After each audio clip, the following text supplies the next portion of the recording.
Welcome to Legal Marketing Minutes, where I share short bursts of current marketing news and advice. I'm your host, Nancy Myrland. If we haven't met, I'm a marketing, business development, content, social, and digital media speaker, trainer, and advisor for lawyers and legal marketers in mid to large-size law firms.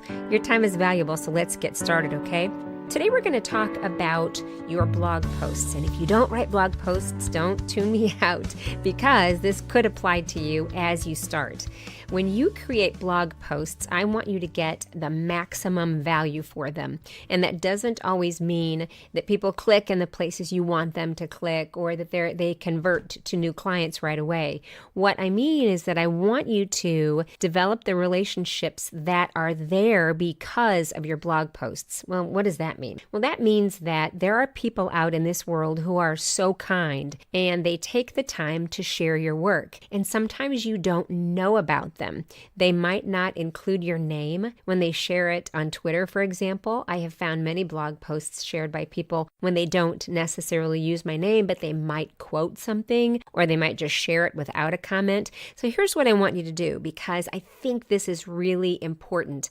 And this is the low-hanging fruit, my friends. This is how you can establish relationships with people who have already expressed an interest in you, which is the best. That's a warm contact. That's a warm lead, if you will. So here's what I want you to do. I want you to set up a search on Twitter. And for those of you who aren't on Twitter because you don't want to use it, you know what? You don't have to use it extensively for this, but this is a reason for you to have an account, because here's what I want you to do. I want you to go up to the search bar on Twitter, and I want you to put in the name of your blog post. You can copy and paste it from the title bar to make it easy on yourself. Put it in the search bar, hit enter, and see if anything pops up. At the very least, your blog post, as you may have shared it or somebody may have shared it for you, should be popping up. And I happen to use TweetDeck. I was weaned on TweetDeck way back when, so it continues to be my favorite free tool of choice. But you can use another free version of Hootsuite. You can use other paid tools.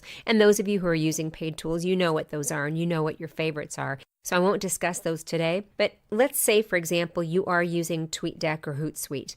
What I do on TweetDeck is, after I write a blog post, I go to TweetDeck and I just put in by the magnifying glass in the search bar, I put in, for example, I just had a blog post that was, I believe it was titled, these aren't the exact words, but coverage from hashtag LMA18, the Legal Marketing Association Annual Conference. Now that's a mouthful, I know, but it's what it was, so that's what I used to describe it. And I put that in the search bar. And what then comes up is, at the very least, my tweet of that blog post. And then, surprisingly, I almost always find out, and actually it's not a surprise to me anymore because I'm so used to this. What happens is, those people who don't necessarily use my name, when they share my blog posts across Twitter, and they may just have the title of it, they may do it right from my website, from my blog, and share it, and they might not use the name. And that's okay. My gosh, I'm so appreciative of the share. Heavens, people are very kind when they do that. So what that does is, putting that search term in and hitting enter lets me find those people who are taking the time to share my content.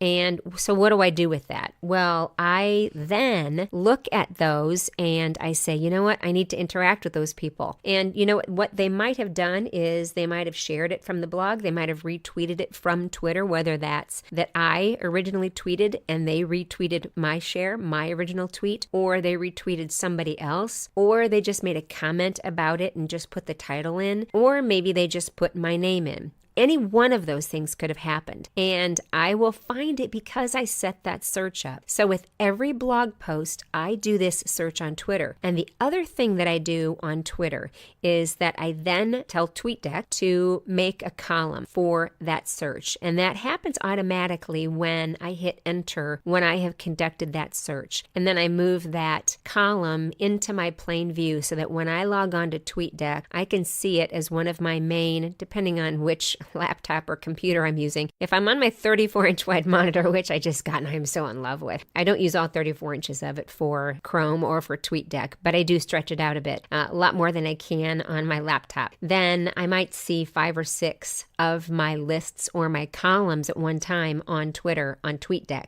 and I can see all of the shares, all of the retweets, all of the comments about my blog posts. And it then allows me to reach out and thank those people. And I try to do that regularly. You can actually tell TweetDeck to alert you and give you a notification every time it happens. If you don't want that many notifications coming, then don't do that. But you can do that up in the settings at the top of each column or each list that you might have. And so do that for every blog post. And depending on how popular that blog post is or was, I might let it sit there for about 2 weeks and let it run its course. And then I go ahead and delete that column if the activity has dwindled down to nothing or a trickle of, maybe 1 or 2 a week. And I don't let it take up that real estate on TweetDeck because I can add another blog post that I may have written. The other ways you can find people who have shared or retweeted your content on Twitter is other sources like JD Supra. JD Supra has a great feature where they show who actually tweeted your blog posts that you then have curated. JD Supra has a great feature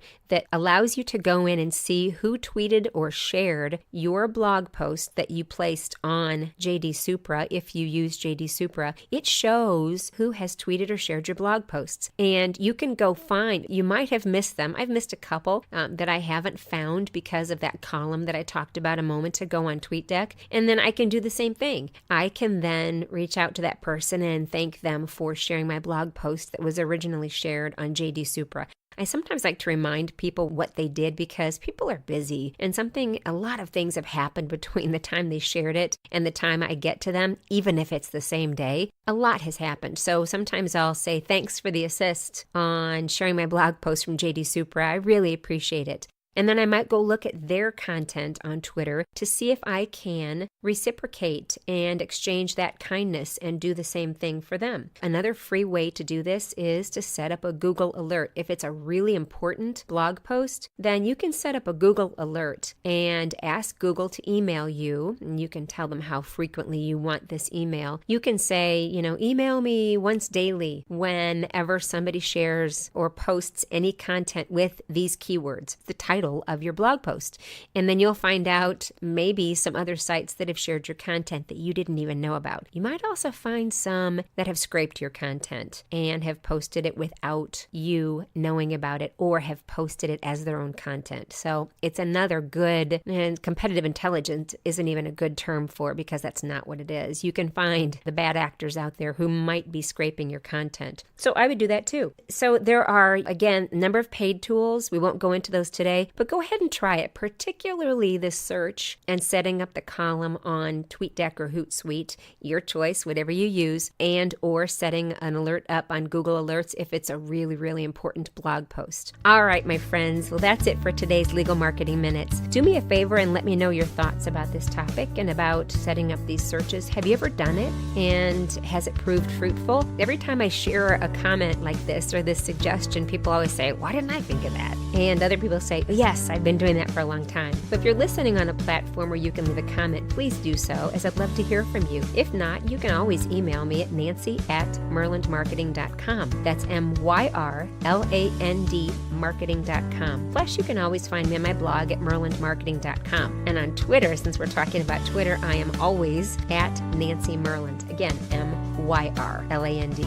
Also, if you're connected to the legal profession, I'd love to have you join my Facebook group, which you can find by searching Facebook for social media for lawyers and legal marketers with Nancy Myrland. When you do, please let me know this is how you found out about the group. Well, thank you so much for spending a few legal marketing minutes with me. I know your time is valuable, so I appreciate you spending a few with me. Until next time, I'm Nancy Myrland. Take care.